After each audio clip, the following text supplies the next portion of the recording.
আসসালামু আলাইকুম। সবাই কেমন আছেন? আলহামদুলিল্লাহ আমরা ভালো আছি। অনেকদিন পর পাকের ঘর থেকে আমি আমার সকালটা শুরু করছি। তো যে যেখান থেকে আমার ভিডিওটি দেখছেন সবাইকে অসংখ্য ধন্যবাদ।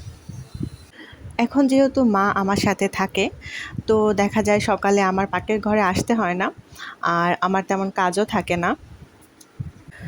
২-৩ দিন হলো মা ময়মনসিংহ গেছেন। ইনশাআল্লাহ কয়েকদিনের মধ্যে চলেও আসবেন। তো এই কয়েকদিন আমি মানে একটু আগের অবস্থায় চলে গিয়েছি। তো আমার আসলে চ্যানেলটা খোলাই হয়েছিল আমি একজন হাউসওয়াইফ এবং আমার স্টাডিগুলো আপনাদের সাথে দেখাবো এবং আমি কিভাবে স্ট্রাগল করে পড়াশোনা করি সেটাই দেখাবো। কিন্তু এখন যেহেতু আমি ওরকম কাজ করি না, শুধু মোটামুটি ভালো করে পড়াশোনা করার চেষ্টা করছি। তো আমার শুধু পড়াশোনাটা মানে দেখাতে আমার কেমন লাগে। তো আপনারা এর কমেন্টে একটু কষ্ট করে জানাবেন যে আমি কি শুধু পড়াশোনা দেখালে আপনারা সেটাতে আগ্রহী কিনা? তো এখন কয়েকদিন ধরে যেহেতু সেই স্ট্রাগলটা আবার করছি, তো ভাবলাম যে আমার মতো যারা আমার প্রিয় আপুরা আছেন তাদেরকে মানে তাদের সাথে একটু শেয়ার করি। আমি জানি অনেক আপুরাই এর মধ্য দিয়ে যান এবং অনেক কষ্ট করে পড়াশোনা করেন। সকালে ঘুম থেকে উঠে সিনানের আব্বুকে অফিসের জন্য মানে বের করে দিয়ে তারপর আমি আমাদের নাস্তার জন্য প্রস্তুতি নেই। আর তারপর আমি নিজে নাস্তা করি, সিনানকে নাস্তা করানোর চেষ্টা করি। ও মাঝে, মাঝে নাস্তা করে, মাঝে, মাঝে কিছুক্ষণ পর করে। তো এই রান্নাবান্নার কাজটা আমার প্রতিদিন না করলেও সিনানের খাওয়ানোর কাজটা আমি প্রতিদিনই করি। আমার আম্মা থাকলেও সেটা আমি নিজেই করি।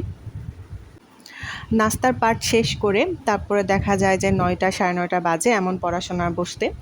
তো পড়াশোনা করি আমি, আম্মা থাকলেও আমি ১১টা ১২টা পর্যন্ত পড়ার চেষ্টা করি। আর আম্মা না থাকলে দেখা যায় ১১টা পর্যন্তই পড়তে হয়। এর বেশি পড়লে আবার দেখা যায় সিনানের আব্বু যেহেতু দুপুরে খেতে আসে তো লেট হয়ে যায়।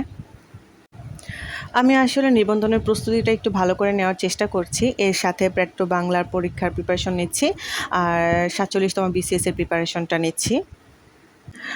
একটা অনলাইন মানে ইউটিউব চ্যানেল থেকে বিভিন্ন সাজেশন প্রদান করে থাকে। তো ওইগুলো আমি নোট করি এবং ওর প্রশ্ন দেখে আমি বিভিন্ন বই থেকে আনসার বের করে লেখার চেষ্টা করি, নিজের মতো করে নোট করি। আমি মোট ৫টা বই মিলিয়ে নোট করার চেষ্টা করছি। এখান থেকে অল্প, ওইখান থেকে অল্প মিলিয়ে মানে একটা সুন্দর উপস্থাপন করার চেষ্টা করছি। দেখা যাক কতদূর কী করতে পারি। লাস্ট পর্যন্ত এই নোটগুলো যদি করে মুখস্থ করে পরীক্ষা হল পর্যন্ত যেতে পারি, তাহলে আমি আসলে আশা করছি যে কিছু একটা হতে পারে। আমার দেখা যায় যে কিছুদিন খুব পড়াশোনা করি, আবার কিছুদিন স্টপ করে দেই, আবার কিছুদিন একদমই পড়াশোনা করি না। এই অবস্থা। এই অবস্থা যদি না হয় তাহলে দেখা যায় ভালোই একটা কিছু মানে হয়। কিন্তু এই অবস্থাটাই আমার দেখা যাচ্ছে বেশি হয়। এজন্য আসলে আমি বেশি দূর পর্যন্ত মানে যেতে পারি না। আর নোট করে পড়ার প্রধান কারণ হলো যেহেতু আমি কয়েকটা বই মিলিয়ে মানে একটা প্রশ্নের আনসার লিখছি। তো যখন আমি রিভাইজ করব তখন যেন আমার সবগুলো বই খুঁজতে না হয়।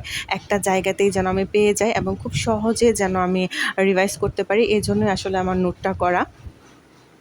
আর আমি একটা অ্যাপের মাধ্যমে পরীক্ষা দিচ্ছি। এটা হলো লাইভ এমসিকিউ। এই অ্যাপটার মাধ্যমে পরীক্ষা দিয়ে আসলে আমি বোঝার চেষ্টা করছি যে আমার প্রিপারেশন কেমন হচ্ছে। তো এখন আমার পড়াশোনার পাঠ শেষ, কারণ ১১টা বেজে গেছে। আমি এখন রান্না করতে যাব। তো যারা ভিডিওটি দেখলেন তাদের সবাইকে অসংখ্য ধন্যবাদ। আসসালামু আলাইকুম। আল্লাহ হাফেজ।